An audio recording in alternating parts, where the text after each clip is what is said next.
Hey guys, welcome to Refeel Yoga. Uh, this is going to be a different video, completely different than what I usually do, because I'm going to talk about myself, which I'm not doing so often, at least not on YouTube. I had a viewer, Rat Tail, reach out to me and ask me how I got into yoga and where I've done my studies. Excuse me, still got a little bit of stuff burning away from the practice we just did.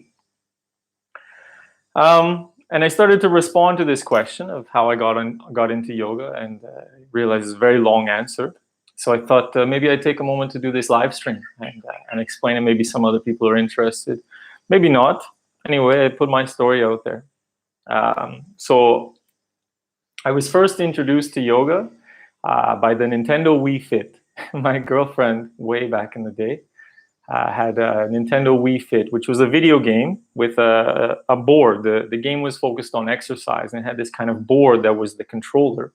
And you did things like run on it, jog on it, balance on it, these kind of things. Anyway, there was one challenge on there, and it was a yoga challenge. And the one thing that I remember doing was the tree pose, Vrikshasana, where you stand on one leg, and you've got to balance, and you'd see this little red dot going back and forth on the screen, and you had to try to balance it on the line. Hey, Ratteo, so I'm answering your question now, brother. So it was doing this little challenge, and I was like, oh, that was strange. You know, I was really, I would get really passionate about strange little challenges. So this one, I was like, oh, that's interesting. And then I went home, and I practiced until I could stand on one leg for 5 minutes. I was like, I gotta beat this. And that put the word yoga in the back of my mind. And I was like, yoga. Me, I was really into gym at the time. I was into fitness. I did biking. I was the kind of guy who would go biking for like 6 hours at a time. And I was really into physical exercise. I had an idea at one point to be a fitness trainer. You know, to be a physical trainer. It was kind of a cheat way for me to force myself into a profession where I would have to be healthy. I thought, you know what, if I do this and I'm encouraging other people to be healthy, by default, I will have to be healthy. So it's kind of a backup option for me to do this personal training.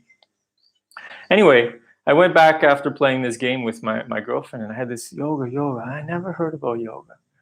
And but it sounded familiar. Something about this word just sounded familiar. I wanted to look into it. So what I did was I went on the internet and I downloaded this little 15-minute vinyasa video, which if I look back at it now, it was very bad. You do some warm-up, then you do warrior 2 for on one side for like 3 minutes, and then warrior 2 on the other side for like 3 breaths. So it was really unbalanced. Anyway, I did this video. And then I remember being in halasana, the plow pose, where you're upside down and the legs are back. And I came from that and I rolled out into shavasana, and my body just vibrated. I was like, this is amazing. I felt so good. And then I kind of became addicted to yoga somehow. Anyway, I memorized this video at one point. I would just practice on my own. And one day at work, I was talking to one of my work colleagues, a girl I was really attracted to. And it came up, and she's like, oh, you do yoga? You should come to the gym and do yoga with me.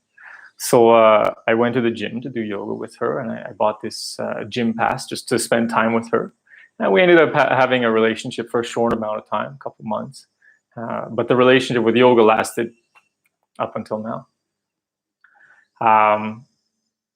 And I remember I'd go to this gym all the time, and it was a gym, you know, so there was a mirror in front and there was a mirror on the side. But me, I would just stand right at the corner and I would just look at myself in the mirror. I was like really focused on getting the posture, the alignment, everything, making it look really good, I guess. I had a different understanding of yoga back then, but I was new. I was very young. How young? I was maybe about 16 or 17 at the time.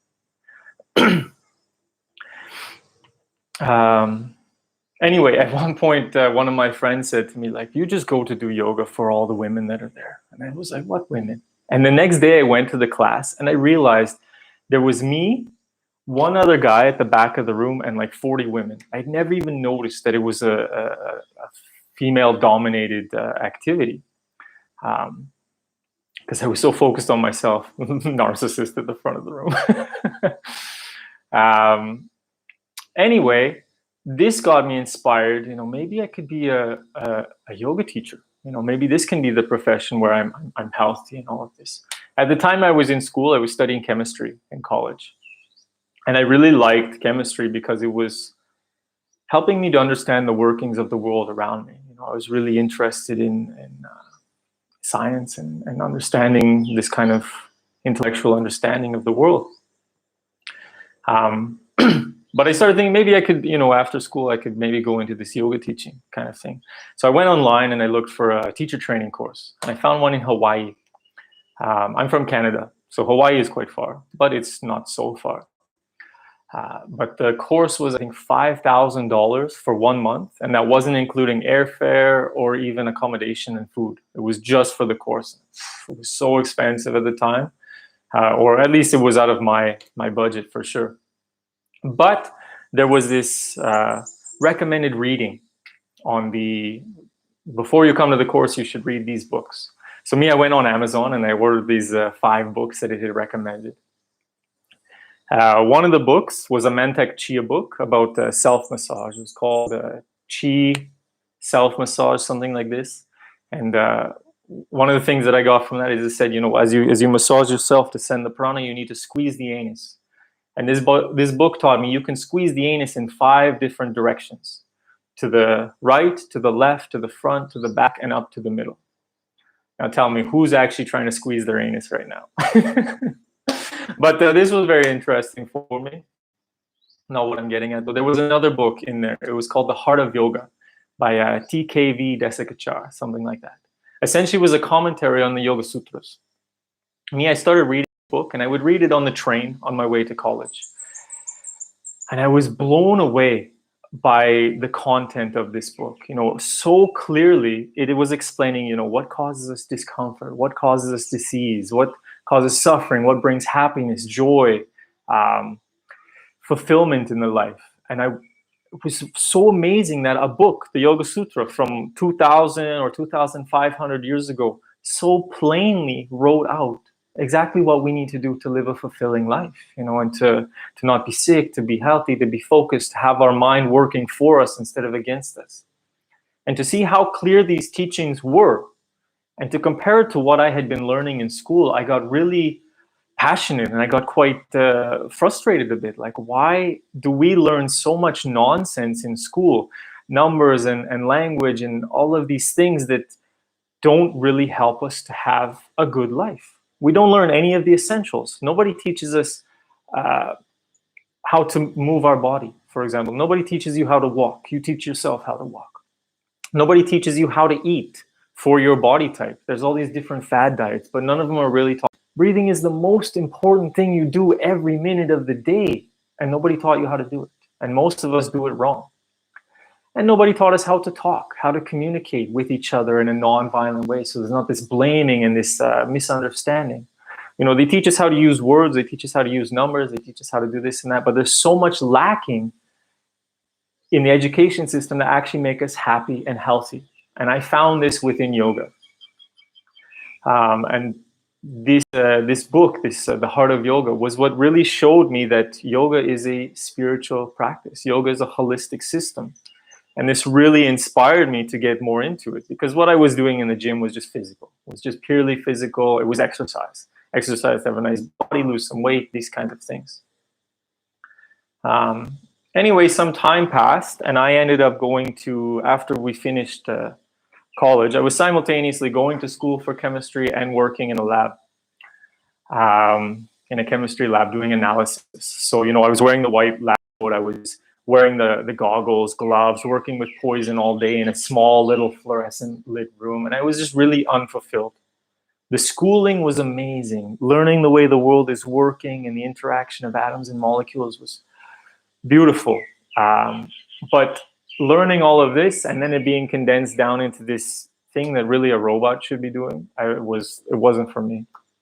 Anyway, me and a friend, my best friend Robbie, one of my best friends, we planned this trip to Thailand after our graduation present to ourselves kind of thing.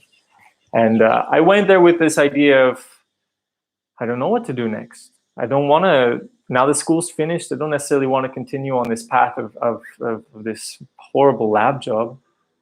But I was really into The Secret. I was really into the law of attraction at the time. And I really had this, life is going to give me the answer. It's going to show me what to do next. So I got to Thailand, and it was this crazy 1 month thing. We were going around, we were drinking and partying, 2 days here, 3 days there, 4 days. It was hectic. And often when we would stop, I would start to do some yoga on the beach. And one day, one of the tour guides saw me do yoga on the beach. And she said, "Oh, you like yoga? You know, there's this really amazing yoga retreat in Cambodia. You should check it out." So I had this in the back of my mind. We continued and then after the tour was done, I went back to Canada.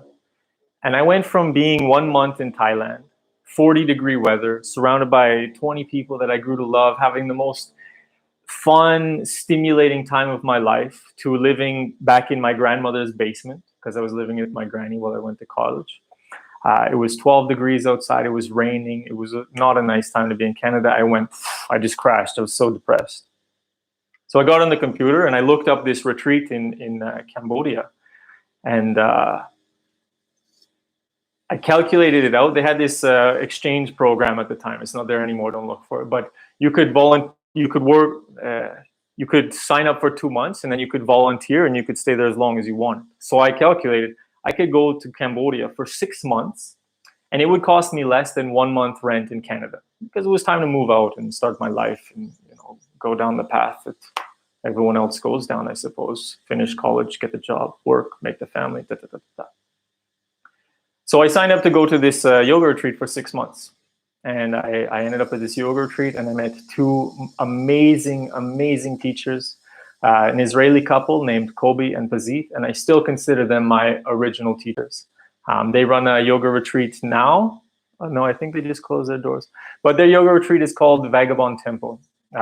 Vagabond, so they're moving all over. But if you wanted to connect with them, they're amazing people, really heart-centered, and they completely transformed my life. I spent a couple months with them at this first yoga retreat called Hariharalaya. And then after 5 months there, 3 months there. After 3 months, they decided they wanted to open their own retreat. So I moved with them to another place in Cambodia, and they opened the Vagabond Temple, and I kind of helped them through the process. It was a big learning experience for me to see going from nothing to a yoga retreat, and now they've been very successful. They've touched a lot of hearts. I can't say it enough. Beautiful couple. And they really introduced me to the heart of what yoga is. They introduced me to bhakti, love and devotion. Pazit introduced me to Kundalini, initiated me to be a Reiki healer. It wasn't comfortable. I had a few moments where the ground just shattered out from under me, and I didn't know who I was, where I was, what was going on. I really had sort of we could call it an awakening, but I completely lost myself. Even just the practice of asking myself daily, who am I? Who am I? I offer this to some of my students because it's such a powerful practice when we really take it seriously. Who am I? Who am I? Who am I? I took a practice of asking myself this, 3, 4, 5 times a day, not looking for an answer, just putting it out there. And that, combined with a lot of the teachings I was receiving from yoga and Tantra and Buddhism, just left me realizing that I don't know. I didn't know. I still don't know. But I don't know who I am and what I want out of this life, because nobody asked me that. Nobody ever gave me the space. Who are you? How do you want to define yourself in this life? What do you want out of this life? And I really think these are such important questions to ask. Otherwise, you end up like I was about to, in the same path. Go to school, go to the second school, go to the third school, finish, move out, get the house, have the family, and all of a sudden you end up somewhere later on in life. You look back and you think, what have I done with this life? So me, I was so blessed. Thank you, God, that I was introduced to these questions at this time. It was very uncomfortable, and I had lots of crisis, and I also had support and love to go through it. And there's been a few situations in my life where I've crumbled to pieces. you know, and this crumbling to pieces is not nice at all, but from the rubble, you can reconstruct yourself, or I reconstruct for myself. Sometimes it took a couple months, sometimes it took longer, but this is the spiritual process somehow. It can be more gentle, but there are lots of times where it's not easy. And that's part of it, you know. That's how we grow. Anytime you get good at something, it's not because you just pick, maybe sometimes you just pick it up, but usually there's a process that we have to go through. If you want muscles, you gotta burn the muscles a little bit. If you want to complete this Uddiyana Bandha challenge we're doing right now, it's not easy. Some things are going to happen, but growth is going to be the result in the end. So I ended up spending 7 months with this couple straight. 3 months at the first retreat, 4 months at Vagabond Temple, and I was teaching a little bit within these retreats because I was already like full of knowledge and wanting to share, but I didn't have any teacher training course. So I realized, you know what, this is it. I'm not going back to Canada. I plan to go for 6 months and go back to Canada after 7 months, and no, I'm going to India. So I booked into a teacher training course. I actually booked into 2 teacher training courses at the same time, because one was the one that these teachers had gone to. It's called Yoga Point, or Yoga Vidya Gurukul. I think the website is yogapoint.com. Really good. Completely different than how I'm teaching now, but it was an amazing start because it really taught me yoga systematically, starting from the littlest things like the moving of the joints known as the Pavanamuktasana series, and working up to a full sequence, how to explain, how to teach the poses from different angles. It was great. I could recommend this course. But it wasn't Yoga Alliance certified. So I also signed up for another TTC in Dharamshala that was Yoga Alliance certified. Comparatively, it wasn't as well structured, but we did go deep into Shatkarma at this second one. Shatkarma is different cleansing activities. So for example, there was a period of about 2 weeks where every morning we were waking up, drinking 2 liters of salty water and purging to clean the stomach. We were using the neti pot, pouring salty water through the nose. I started to use Neti Sutra, where you put a catheter up the nose, pull it out the mouth, and floss the nose. Another one, Shanka Prakshalana, which involves flushing salty water through the whole bowels. Some intense stuff, really intense stuff. Maybe I'll do a video on it later. So I did these 2 teacher training courses. Was great. I ended up teaching in Darjeeling for a while after this, for about 3 months. Was amazing. I was with a girlfriend at the time, and we were teaching together. We had just done the second teacher training course together, and we started teaching at Darjeeling. Beautiful place, man. It was amazing. Up above the mountains, like up above the clouds. I would wake up in the morning and I would look out and I would see a field of clouds below me, and just the most amazing fresh air. It was really nice. And at this point, we just finished our teacher training course, but this the one that was hosting this school in Darjeeling wanted to run her own teacher training courses. So she wanted us to produce the manual. So all of a sudden, fresh out of my school, I was tasked with creating a manual and creating a whole teacher training program. So I spent a lot of time writing up this manual, taking photos, to explaining all the asanas, which for me was a huge growing step, because from learning to teach to learning to teach teachers is, and I went through it like that, like very fast. Finally, the teacher training course didn't end up going through because the girlfriend that I was with kind of had a bit of a clash with the lady who was running the school. So we ended up leaving before it happened. But it was okay. There was no hurt feelings or anything. She had another teacher lined up to help with the course, so he took over. And then some stuff happened. The girlfriend and I moved to Australia, and we spent a couple months in Australia. And then the original teachers, Kobe and Pazit, they moved to another place, and they opened the Vagabond Temple 2.0 in Cambodia. So we went and spent some more time with them as they opened their new location. And again, was another moment of just crumbling the earth out from beneath me. Me and the girlfriend broke up. There was my father's brother had passed, and he came with a lot of pain in his heart, and so it was a difficult experience going through here. Anyway, again, I ended up feeling very lost and not knowing who I am. And it was another moment to re-piece myself together. And in this time, me and this girl, we found ourselves here on Copenhagen. This was my first time to come to this island and really experience it. And started to be introduced to more Tantra in terms of relationships. Before, I was doing Tantra in terms of breathing, exercise, and this and that. And then, you know, I didn't necessarily have teachers for a while. So a lot of it was just my own self-study, my own self-practice. But I had received so much from Kobe and Pazit, and I now I knew what to look for. I knew what was interesting to me. I was doing vinyasa. I was doing hatha that I learned from this teacher training course, and lots of pranayama. For me, pranayama was the most powerful. At one point, I completely stopped to do asana, and I was just doing pranayama. If I just did an hour of breathing in the day, completely transformed my day. I was practicing a lot of mudras. I was starting to work with the hand mudras. And then just a couple years ago, a lot of time passed. I live in Australia. I actually quit yoga for a little bit. I didn't quit, but it kind of faded away after I went through some other hardships. And I had a moment of just, you know, pulling back from yoga and just focusing on the normal life. But it was always in the back of my mind, like, you know, you've had this kind of opening, you've had this awakening. It's very difficult to go back. And again, the calling came, and I found myself living in Hong Kong. And in Hong Kong, I was there with a different girlfriend now, and she was working 11-hour days. So me, I had a lot of free time, and in this time, I was getting very depressed. I was very lonely. To me, Hong Kong was very closed. I really struggled to connect with people, and I thought, what can I do? So I started offering yoga by donation on one of the beaches near our house.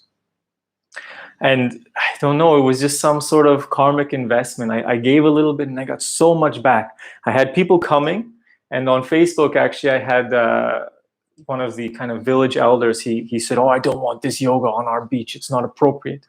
You know, he was trying to put me down. And all of a sudden, all these people were responding, "What are you talking about? This is amazing. Free yoga this guy's giving. Like, we need more of this. We need more of this." And that, like, all these people started coming to my free yoga by donation on the beach.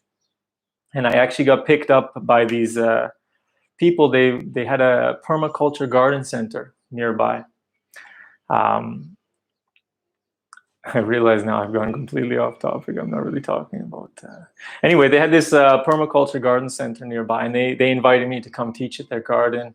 It was really inspiring, and all of a sudden, like, the energy, the vibration just went up so much, and I thought, you know what, I need to go back to Cambodia. So I went back to living with my teachers there. I had another great experience, transformational, and then I found myself here on Copenhagen about 3 years ago. And here I got introduced to the teachings at Agama Yoga, and I started to work more deeply with the chakras, learn more about tantric rituals, more traditional tantra stuff. Was introduced to Shaivism. You know, and now it's just, I've got such a wealth of different resources, different teachings. The ancient tantric texts, one I really enjoy is the Vijnana Bhairava Tantra. It's got 112 different meditations, 112 different types of yoga. So I play a little bit with those. My practice is mostly the chakras, though. Probably you realize I do the Yogi Bhajan Kundalini. I like it. The energy is really good. I think it's really good to share on here because you do it and you feel the energy right away. You know, it's really good for the beginner. You know, if I start to talk to someone about chakras and prana and energy moving, it's just words. You know, it's just words until you have an experience. But you start to feel the energy flowing. There's no doubt. You know, so this Bhajan style, personally, I think is really good to clear that doubt. But my personal practice is more the subtle stuff. What we just did, I don't know if you just did this Uddiyana Bandha challenge, but day 6, at the end, I finished with some practices for Muladhara Chakra, where we focus on the chakra and we go deep into it. This is more what my personal practice is. So this is where my studies have taken me, learning more about the chakras. There's some good books by the Shivananda Publishings. I forget what they're called right now. But this book in particular that I took a lot from is called, me, I don't have this kind of mind, this bibliographic mind. It's called like Psychology and Yoga, Yoga and Psychology or something. But it's talking a lot about the chakras and the different bodies. There's also a few books by this, and I'm going to butcher the name, Anathea Williams or something. She talks a lot about the chakras more in the emotional level and the developmental stages through life. So there's so many different ways to go into this chakra system. There's the horizontal path, which is, you know, working with our emotions and our samskaras to make this life better, to make us more whole and complete. And then there's the vertical path, which is about our evolution and you know, creating some sort of ripple effect throughout the different lives. So that's my story about how I got into yoga and about how I got here. And now, you know, this last year has been moving from teaching in person and on the mat to doing this online thing, and it's been an amazing adventure. And it's so heartwarming for me to see the channel growing and to get this feedback and comments and start to feel this kind of community. You know, I had a reading from an astrologer the other day. It was my birthday on April 4th. And you know, so I had a solar return reading. And he said, this year is going to be about you stepping forward into some sort of revolutionary technology, you know, about creating some sort of community online. So I've got this YouTube channel with another friend. We're working to create some sort of online yoga teaching index where different teachers will be able to connect. Another friend has approached me to help him with this app, designing some in-depth program for this app. So stay tuned, because I'm going to be releasing a program in the app. I don't know. I feel very fulfilled. I feel very abundant right now, and I'm so thankful. And it's you guys that make it worth it, you know. Because if it was just me in front of the camera, at a certain point I would get bored. But it's these feedback, it's these comments, it's that you guys are saying that you really appreciate the teachings. And that's what keeps me motivated. It keeps me to come here and sit in front of the camera and offer it back. So thank you guys so much. Any videos you like, click like. I know it seems so stupid. Go through all the videos, click like on them all if you like them, because it puts them out there. It's what helps the channel to grow. The channel is growing. Every day it's going up, it's going up. And I just want these teachings to be available to as many people as possible, because they've helped me. You know, it's because I've gone through these challenges, I've gone through these processes, and I've come out more whole, more complete, more fulfilled. And I want everyone to have that opportunity. I want this type of education to become the main education. We don't need to know Pythagorean theorem, you know. I don't need to know all the molecular weights of the periodic table. It doesn't help me in this life. Knowing how to breathe, knowing how to observe my thoughts, knowing how to calm myself, how to speak to my wife in a calm and clear way, how to support those around me and pass it on. This is the education we need to spread. So help me, guys. This is what I ask you now, is help me to share this knowledge. It's self-promotion, yes, but help me to share the site, share these teachings. Any video you like, you think someone else might like it, pass it on. You enjoy it, click like. The comments are great. I really appreciate it, and they're heartfelt. I can tell it's not just like it's I know it's coming from a space of authenticity, and I love your questions. How to breathe every minute. Okay. This is the most important thing I think anyone can get out of yoga. Sorry, you asked it a while ago. I don't have my glasses on, so I really have to go close to see the question. Breathe into your belly. This is the most important thing, the most basic foundational thing I think anyone can learn from yoga, is breathe into your belly. We all have a tendency to breathe into the chest. You know, women want to have the little waist, men want to have the big chest, or the other way around, whatever. So we walk around like this and we breathe. We suck the belly in and we breathe into the chest. I exaggerate now.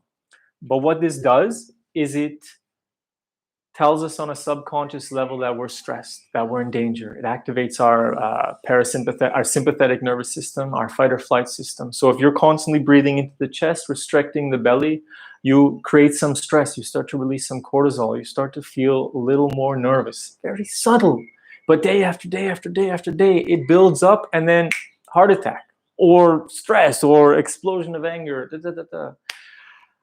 Breathing into the belly, really sending the belly out. Now you're going to get to see my belly.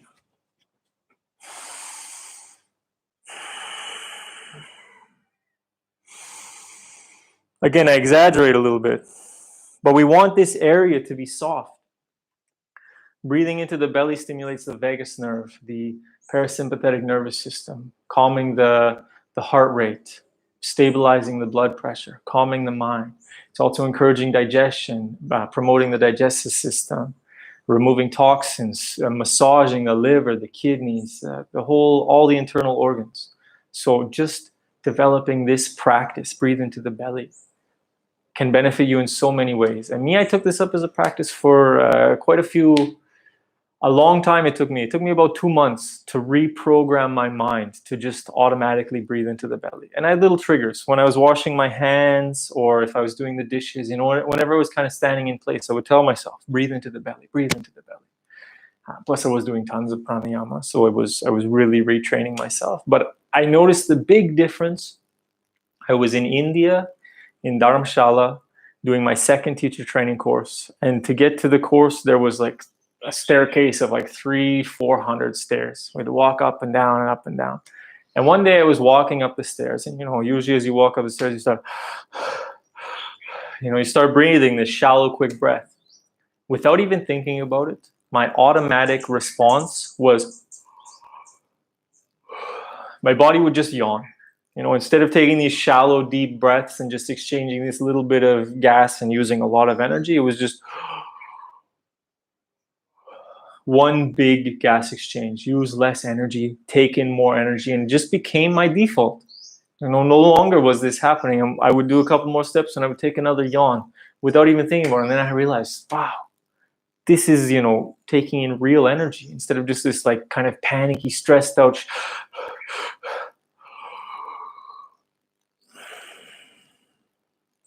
So breathe into the belly.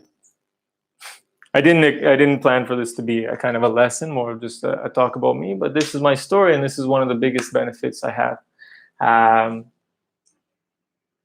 Reiki was really good. Reiki really is what first introduced me to the chakras. First got me thinking about these energies, and I started to have all these experiences where I could no longer doubt. Coming from the scientific background, talk about chakras and energy, and it was very like, whoa, you can't say that with such conviction. You need to, it's a theory at best.